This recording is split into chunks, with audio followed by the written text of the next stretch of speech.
Olá pessoal, eu sou o Diego do PET Computação, sejam bem-vindos a mais uma aula do curso de Introdução a Assembly no MASM 32.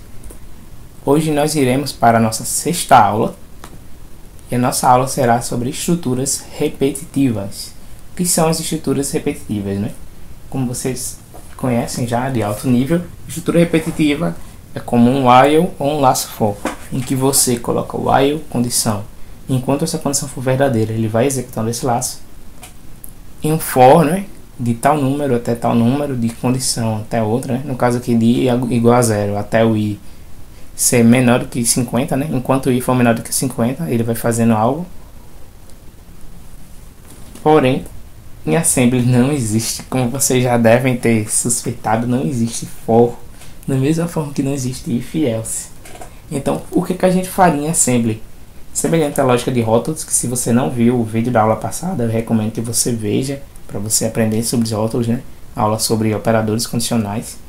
A gente pode fazer algo semelhante para fazer um loop em Assembly. Aqui eu tenho um rótulo início do loop, que ele faz algo.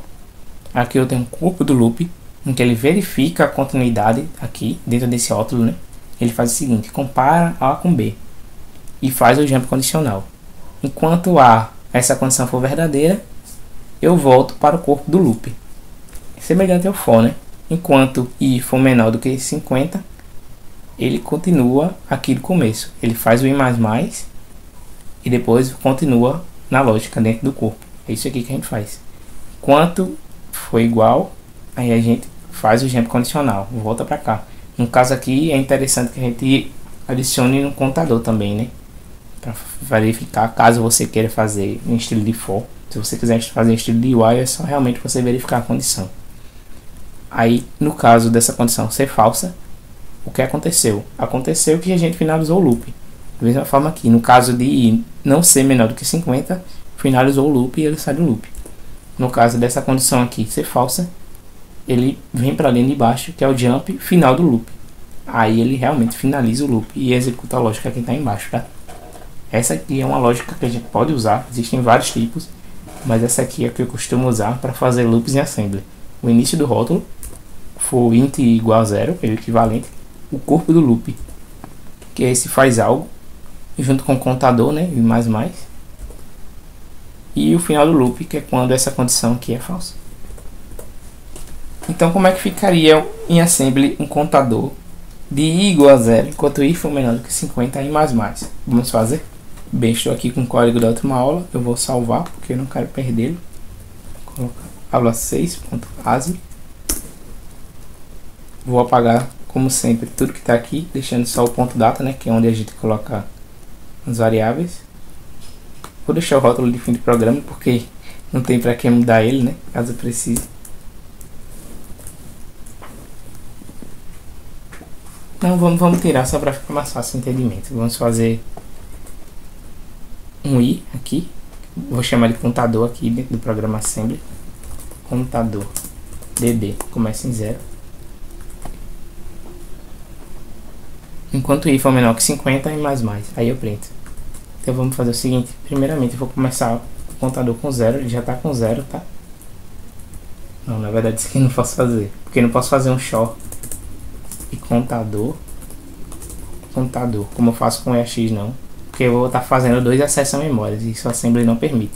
Quando eu faço EAX com EAX, aí são dois registradores, por isso que pode, mas aqui não pode, porque são dois acessos a memória aqui. Então vamos fazer o seguinte, eu vou só fazer do jeito clássico, né, move 0, já é 0, mas é só pra ter certeza, tá? Na verdade sempre vai ser 0, porque eu acabei de declarar aqui. Mas eu não sei se vocês querem no programa de vocês colocar uma lógica antes, então aqui só para ter certeza que realmente está 0 antes de começar o loop, né? Vou criar um rótulo aqui, não é necessário aqui, mas eu vou criar só para ficar organizado. Início do loop. Eu vou dizer que o final do loop vai ser isso aqui, que finaliza o programa e retorna 0. E aqui eu vou chamar de corpo. E o que é o corpo? Enquanto i for menor do que 50, i++ e printf. Então aqui eu vou botar incrementa contador que no caso é fazer o que? ADD, contador.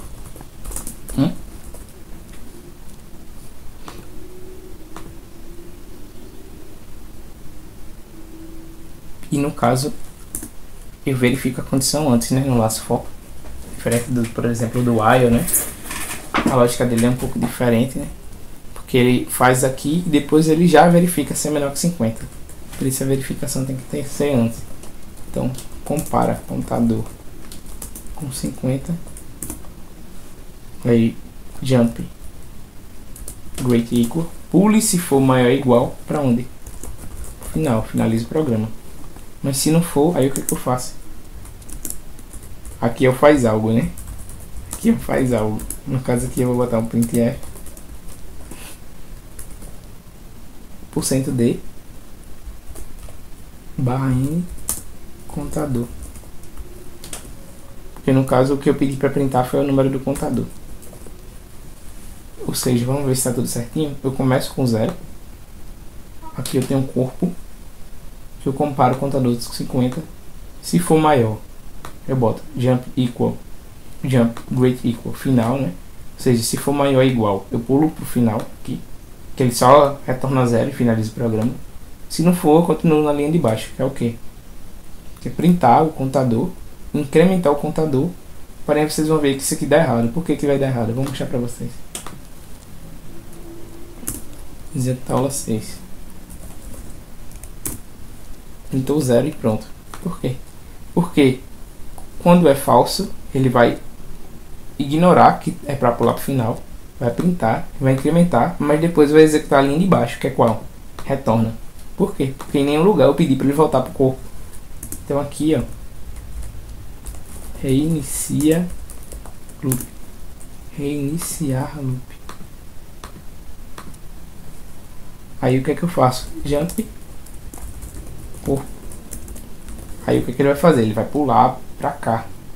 Aí ele vai comparar de novo com 50, vai verificar se é maior ou igual. Se não for, vai vir aqui, vai incrementar o contador e vai reiniciar o loop. Beleza?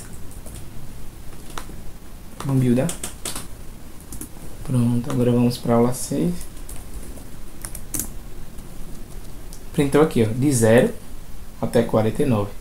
Só para ficar mais fácil de ver, eu vou ter esse /n aqui. Vou colocar esse traço para vocês verem que ele realmente está fazendo a contagem de 0 até 49. Estão vendo? Novamente, explicando de novo a lógica, caso vocês não tenham entendido. Aqui o rótulo de início, o que ele faz? Coloca o contador como 0. Ah, se eu quero começar do 1, aí eu boto 1 aqui, não tem problema. Vou começar do 1, mas aqui eu quis começar do 0. Comparo se o contador, se o meu i, no caso aqui eu chamei o i do for, do laço for, esse aqui eu chamei de contador, se é 50, se ele é maior ou igual a 50, né? Que eu estou comparando e depois eu estou verificando se é maior ou igual. Se for maior ou igual, eu vou para o rótulo final, que é retorne 0, finaliza o programa. Se não, ele printa o valor do i, adiciona 1 no contador. Onde é que o for faz isso? Aqui, ó, i++, tá vendo? E depois eu volto para o corpo, beleza? Se vocês não entenderam, volta o vídeo, coloque nos comentários. Por enquanto, pessoal, pela aula de hoje é só. Agradeço por vocês terem assistido e até a próxima.